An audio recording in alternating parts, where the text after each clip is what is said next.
Assalamualaikum warahmatullahi wabarakatuh. Alhamdulillah kita bisa melanjutkan perkuliahan secara online. Untuk materi kali ini akan saya sampaikan tentang hukum keluarga ya, atau sering dikenal dengan family law ya. Hukum keluarga. Hukum keluarga memang kalau kita mendefinisikan, ada banyak para ahli ya mendefinisikan. Saya sendiri mendefinisikan tentang hukum keluarga itu adalah seperangkat norma-norma baik tertulis maupun tidak tertulis yang mengatur tentang hubungan kekeluargaan, sehingga nanti itu bisa hubungan keluarga antara suami dan istri, bisa juga nanti berkaitan dengan kekuasaan orang tua.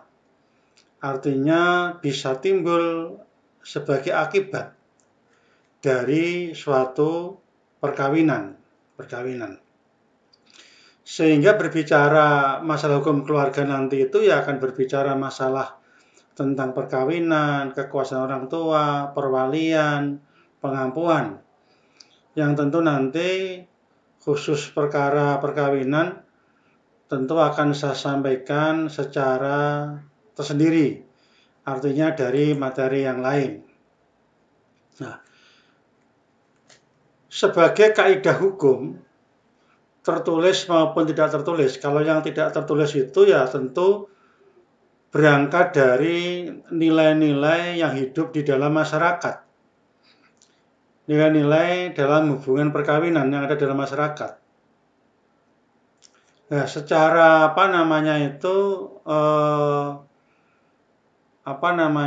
formil ya, tentu nanti akan berkaitan bagaimana peraturan-peraturan perundang-undangan yang berkaitan dengan perkawinan, peraturan tentang perceraian, ya, kemudian tentang kedudukan anak, kekuasaan orang tua, perwalian. Nah, itu nanti yang akan menjadi lingkup daripada hukum keluarga.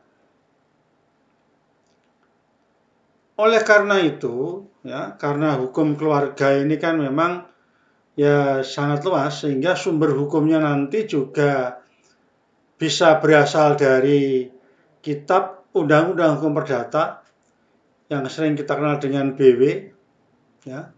Ada peraturan misalnya perkawinan campuran, itu Statblad 1898 nomor 158 misalnya. Ada lagi ordonansi, ya, ordonansi perkawinan Indonesia Kristen, ya, pada waktu itu. Kemudian ada Statblad 1933 ya, nomor 74.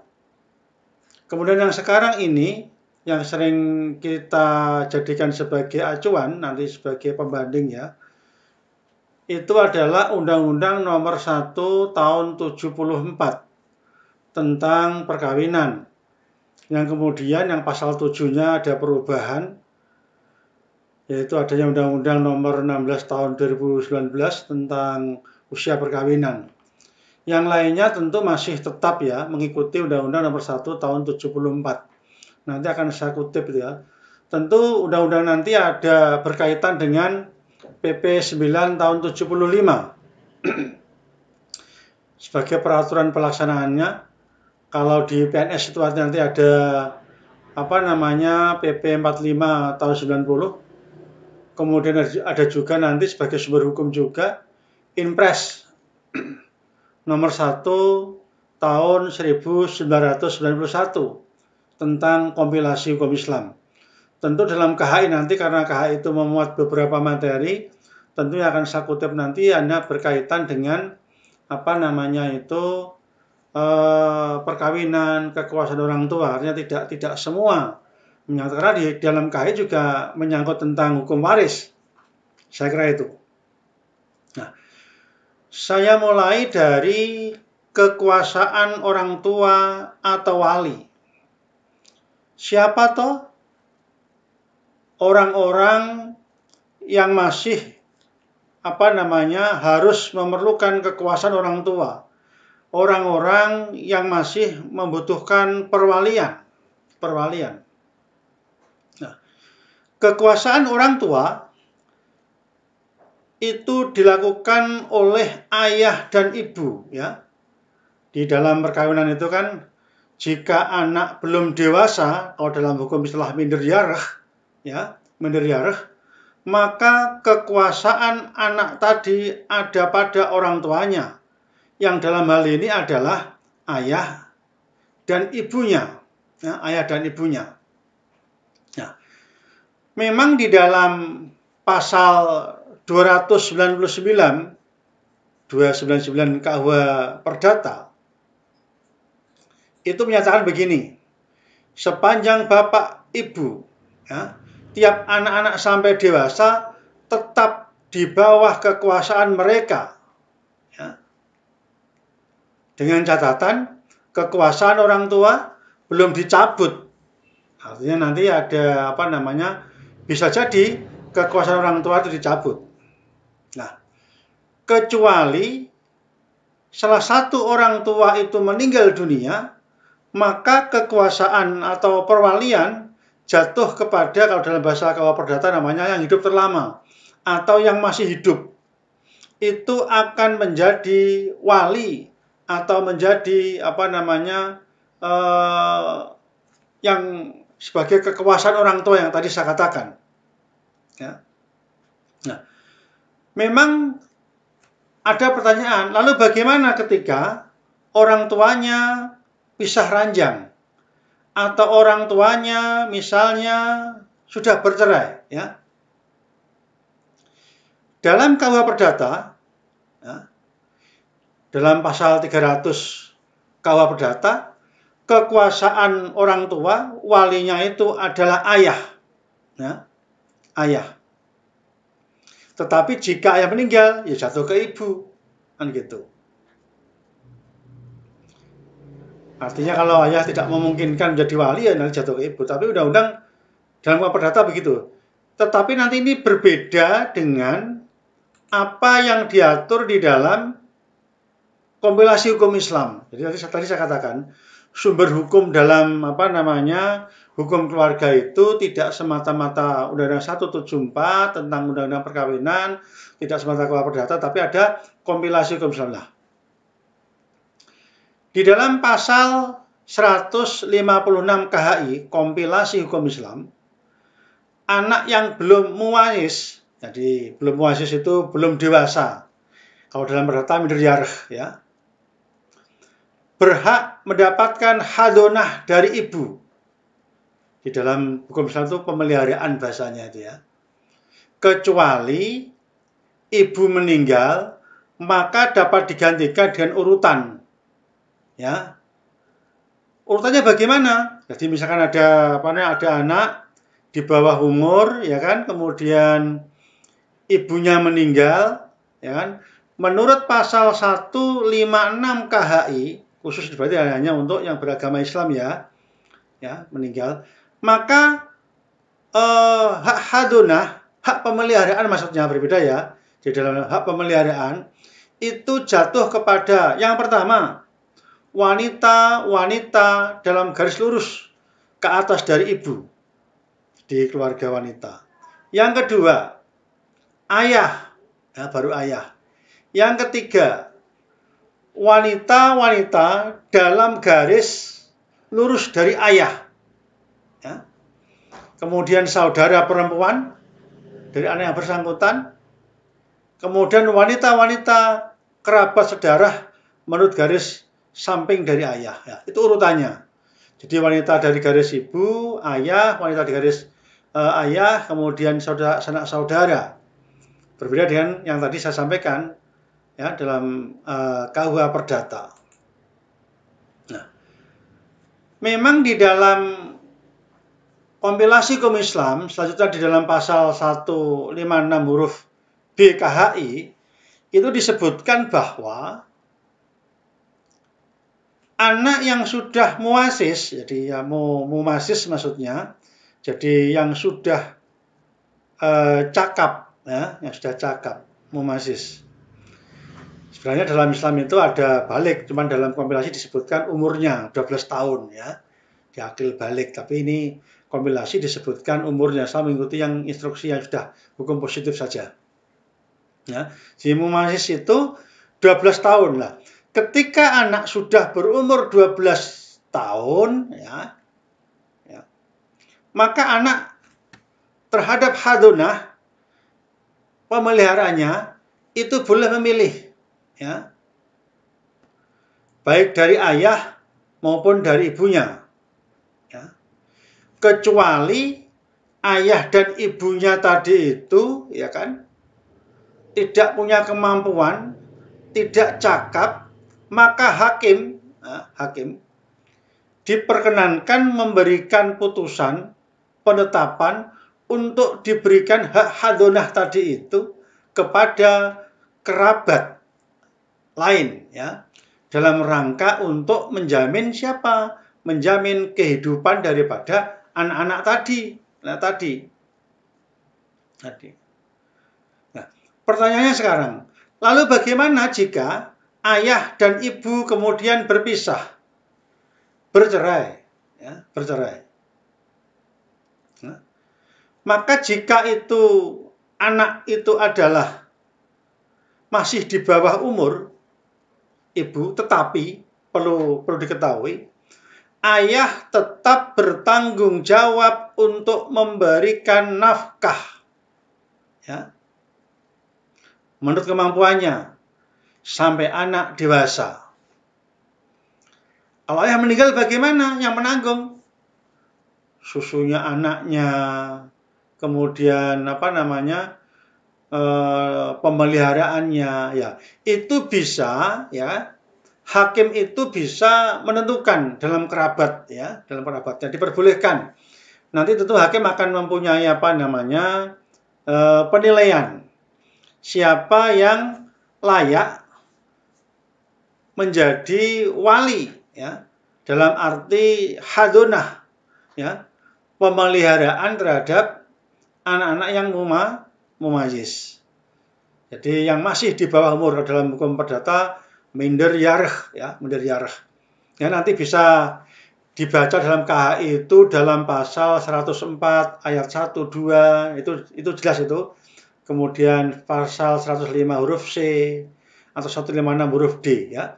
Jadi sudah dijelaskan tentang bagaimana kekuasaan orang tua atau hadonah dari pemeliharaan terhadap si anak. Nah, pertanyaannya sekarang, apakah kekuasaan orang tua tadi terhadap anak itu bisa dicabut? Nah, cabut.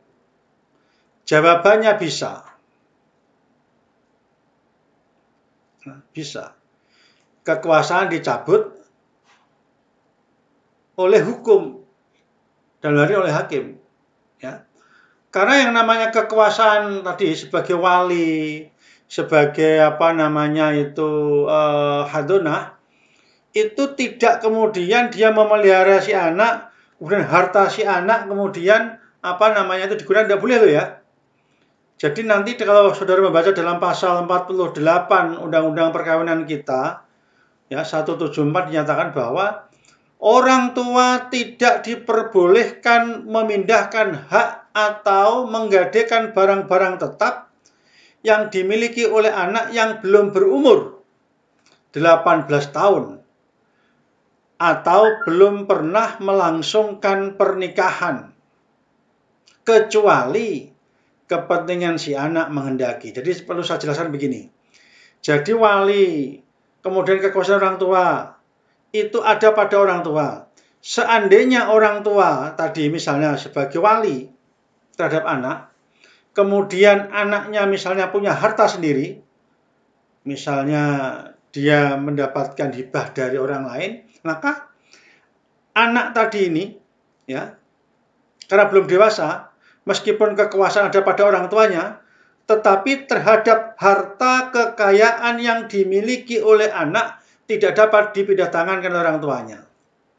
Ini yang banyak kasus terjadi itu ketika kemudian salah satu orang tua meninggal, walinya ibunya, kemudian anak tadi ini kemudian hartanya dipindah tangankan. Ini tidak boleh, anak yatim tidak boleh. Jadi prinsipnya tidak diperkenankan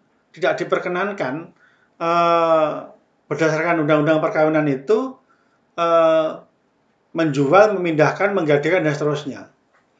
Kecuali ini memang benar-benar untuk kepentingan si anak, ya boleh-boleh saja. Ya, boleh-boleh saja.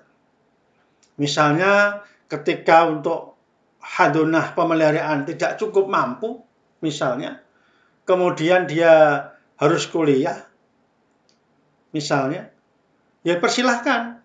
Tetapi harus dalam perjalanan, nah, ini membutuhkan penetapan pengadilan, ya tidak kemudian ini anak punya kepentingan mau saya jual, tidak bisa begitu. Tidak bisa. Jadi hukum tidak bisa begitu. Jadi ada penetapan pengadilan. Banyak kasus terjadi itu. Biasanya itu ketika menjual harta anaknya, langsung jual saja. Nah, ini yang kadang-kadang nanti menjadi lemah dalam hukum itu. Kenapa? Karena memang tidak diperkenankan oleh hukum. Ya. Oleh karena itu, jika orang tua sewenang-wenang, kemudian orang walinya sewenang-wenang melakukan katakanlah pemindah tanganan, ya, maka prinsipnya dalam hukum itu kekuasaan orang tua dapat dicabut. Itu dalam pasal berikutnya, ya, pasal 49 Undang-Undang Perkawinan kita. Kenapa dicabut? Karena tidak memenuhi persyaratan sebagaimana yang ditentukan oleh undang-undang. Siapa yang berhak mengajukan permohonan pencabutan?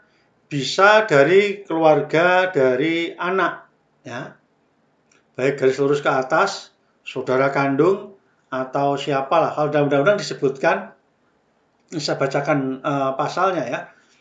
Salah satu atau salah seorang atau kedua orang tua dapat dicabut kekuasaan terhadap anaknya, ya, untuk lebih jangka waktu tertentu atas permintaan orang tua yang lain. Ya, ada suami sudah pisah, yang satu ingin mencabut. Ya. Keluarga anak dari garis lurus. Kemudian pejabat yang berwenang. Ya. Artinya apa? Pencabutan ini harus membutuhkan putusan pengadilan. Kapan hakim bisa menjatuhkan? Yaitu karena satu, ia sangat melalaikan kewajiban terhadap anaknya, lalai. Yang kedua, dia berkelakuan buruk, ya, artinya tidak baik, ya, sehingga akan mengganggu katakanlah psikologis anak, kemudian dia suka misalnya pemabuk, memboros, macam-macam lah, misalnya begitu, bisa jadi kemudian itu dicabut oleh orang tua, ya, orang tua, ya. Itu kekuasaan orang tua. Sekarang saya sampaikan tentang hak dan kewajiban suami istri. Nanti kalau di dalam undang-undang perkawinan kita nanti bisa dibaca mulai pasal 30 sampai dengan pasal 34 Undang-Undang Perkawinan. Kemudian pasal 45, ini saya ringkas saja. Kewajiban suami istri. Misalnya, satu, suami istri berkewajiban luhur menegakkan rumah tangga yang menjadi sendi dasar susunan masyarakat. Pasal 30 itu, ya kan? Kemudian suami istri harus mempunyai tempat tinggal tetap yang ditentukan bersama. Itu pasal 32 Undang-Undang Perkawinan. Suami istri wajib mencintai, menghormati, setia, ya kan? Memberi bantuan lahir dan batin satu sama lain. Ini wajib ini. Ya, atau undang-undang mengatur pasal 33 Undang-Undang Perkawinan. Ya.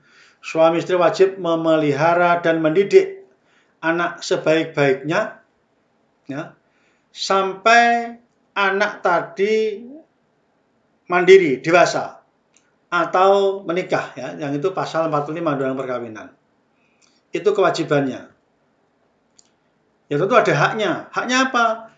Suami istri mempunyai hak dan kedudukan seimbang. Masalah begini, dalam kehidupan rumah tangga. Artinya apa? Ya, jadi suami dan istri itu sama-sama berhak untuk melakukan perbuatan hukum. Nanti pasal 31 itu. Suami tidak bisa melakukan transaksi hukum tanpa izin istri. Istri tidak bisa melakukan transaksi hukum tanpa izin suami. Tentu berbeda dengan dulu kalau undang-undang ya, KUH Perdata ya, berbeda. Tidak ada berlaku yang KUH Perdata tentang ini. Kalau dulu yang berhak melakukan tindakan hukum hanya suami, ya. Tapi undang-undang ini tidak, ya. Jadi haknya sama, di pengadilan juga sama, ya. Sehingga antara suami dan istri itu sama-sama punya hak untuk mengajukan gugatan ke pengadilan jika salah satu pihak melalaikan kewajibannya. Ya, itu disebutkan dalam pasal 34 ya, Undang-Undang Perkawinan. Ya, kemudian kedudukan suami istri. Suami wajib melindungi istri dan memberikan nafkah hidup berumah tangga sesuai dengan kemampuannya. Tadi pasal 34 ya, ayat 1. Ya. Istri wajib mengatur rumah tangga sebaik-baiknya. Pasal 34. Ya. Suami sebagai kepala rumah tangga, istri sebagai ibu rumah tangga. Jadi seimbang, jadi kedudukannya seimbang. Tidak bisa suami lebih tinggi dari istri, ya kepala rumah tangga, ibu rumah tangga. Jadi harus saling membantu. Ya imam tetap yang laki-laki, ya, di dalam menurut undang-undang ini karena kepalanya tetap laki-laki. Kepala keluarga, kepala rumah tangga, ya, tetap laki-laki. Tetapi dalam melakukan perbuatan-perbuatan hukum tidak bisa kemudian laki-laki tadi secara bersama sendiri tindakan hukum misalnya, ya.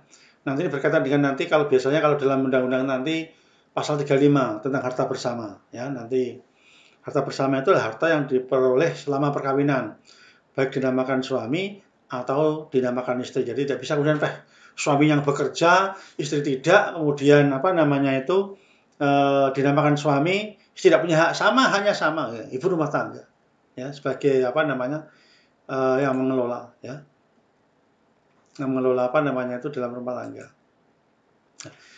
Itu tentang suami istri. Sekarang tentang asas perkawinan sekarang. Asas perkawinan. Asas perwalian, wali, ya. 1. Asas tidak dapat dibagi-bagi. Maksudnya begini. Yang namanya wali itu ya orang tua. Orang dibagi orang tua wali anak, anak wali ayah, walinya ibu, tidak bisa begitu dalam undang-undang. Ya. Memang ketika dalam KUH Perdata pasal 331 KUH Perdata dinyatakan jika salah satu pihak meninggal dunia itu yang jadi wali siapa? Yang hidup terlama, maksudnya yang masih hidup, ya. Memang bahasa bahasa KUH Perdata itu mengatakan hidup terlama bahasanya itu. Ya. Jadi dia sebagai walinya, ya, tentu yang masih hidup. Dan yang tidak ya artinya sudah meninggal kan begitu. Atau tadi yang saya sebutkan tadi itu, ya. Nah, ini dapat dilihat juga dalam pasal 50 Undang-Undang 174 ini yang berlaku nasional, ya. Ya. Nah, ini mencatat begini. Anak yang belum mencapai umur 18 tahun atau belum pernah melangsungkan perkawinan, ya, maka walinya adalah orang tua. Sama hal ini ya, berarti antara KUH Perdata dengan Undang-Undang Nomor 1 Tahun 74. Perwalian nanti itu menyangkut berkaitan dengan mengenai mengenai pribadi anak dan harta si anak. Cuman tadi saya katakan pasal 48 tidak boleh kemudian terhadap harta tadi itu orang tua sewenang-wenang melakukan misalnya jual beli, menggadaikan tadi bahasanya tidak perbolehkan. Asas yang pertama, perwalian asas pertama. Asas yang kedua, persetujuan keluarga. Ya. Maksudnya begini. Jadi wali dapat ditunjuk oleh salah seorang orang tua untuk menjalankan kekuasaan sebagai orang tua ya, sebelum ia meninggal. Ini pasal 51 nanti. Misalnya ada seorang suami istri, kemudian dia sebelum meninggal, nanti kalau saya meninggal maka walinya adalah X, boleh. Namanya ditunjuk kan, undang-undang memberikan aturan. Namun demikian, sedapat mungkin di dalam perwalian itu harus dari keluarga dekat atau kekerabatan, ya, tentu yang berkelakuan baik. Nanti hakimlah yang akan menentukan. Ya. Wali nanti wajib ya mengurus anak, harta benda si anak ya sebaik-baiknya, dan punya kewajiban menghormati agama dan kepercayaan dari anak itu. Ya. Karena ini undang-undang berlaku nasional, ya. Nasional. Jadi dia punya kewenangan ya, kewenangan untuk mengatur terhadap pribadi anak, harta anak. Tetapi saya ulang lagi, tidak boleh memindah tangankan, menjual, menggadaikan. Ya. Sebagai wali, yang karena persetujuan tadi itu, wajib membuat daftar harta benda yang di bawah pengampuannya tadi itu, bawah kekuasaannya tadi itu. Nah, jadi harta bendanya apa, punya perusahaan apa, wajib pencatat dia. Dan wali wajib bertanggung jawab terhadap kerugian-kerugian yang ditimbulkan akibat kelalaiannya, akibat kesalahannya. Jadi wajib itu. Jadi tidak sekedar mencari untung tapi juga wajib. Ya, sekarang asas berikutnya, orang yang dapat ditunjuk sebagai wali. Ada 3 sebenarnya undang-undang. 1, perwalian karena undang-undang. Ya. Misalnya suami atau istri yang hidup terlama, yang masih hidup, otomatis itu ya pasal 345 KUH Perdata, undang-undang. Yang kedua, perwalian yang ditunjuk oleh orang tua waktu masih hidup maksudnya, baik ayah maupun ibu, dengan surat wasiat atau dengan akta tersendiri.